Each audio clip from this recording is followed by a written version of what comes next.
Man, do I have some bones to pick today. This is the final wager.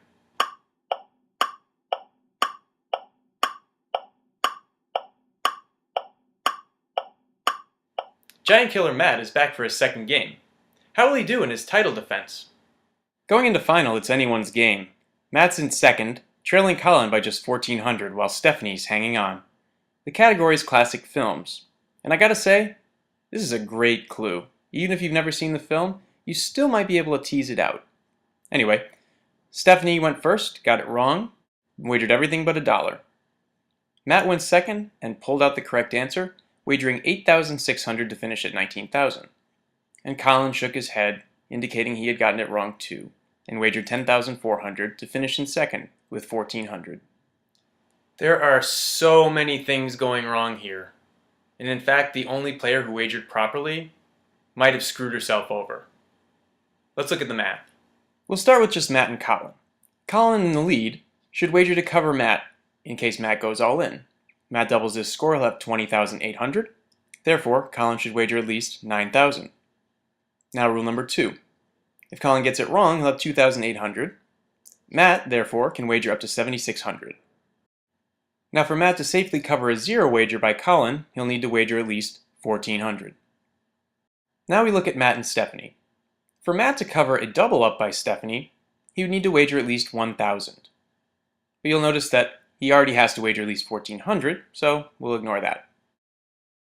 If Matt gets it wrong, he'll have 9,400. To be at or above this total, Stephanie will need to wager at least 3,700. Now we look at rule number 3 for Matt. If Stephanie for some reason wagers 0, Matt will need to have at least 5,700 left over.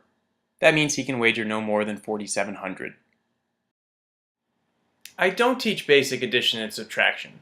I assume that all of our players can do that. I do give one piece of advice though. So take all the time you need. Check, double check, triple check. Make absolutely sure that you've done the math perfectly.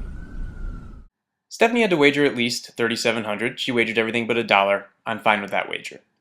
Matt had to wager between 1,400 and 4,700 and wagered 8,600. Now this is an especially bad wager. If you look at what he had to wager against Colin, it was no more than 7,600. What happened here was he probably did the math wrong. Take your time. Do the math right. Colin, on the other hand, also wagered way too much, and we'll see why this is a bad idea.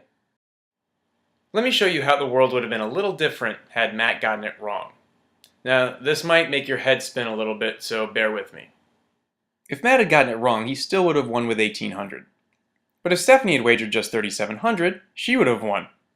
But then again, if Colin had just wagered 9,000 like he was supposed to, he would have won. And then if Matt had wagered 4,700, he would have won. Everyone could have improved. Stephanie's the only one who made a rational wager because she shouldn't expect the other ones to bet stupidly. Well, for Matt, the process was flawed, but the outcome worked.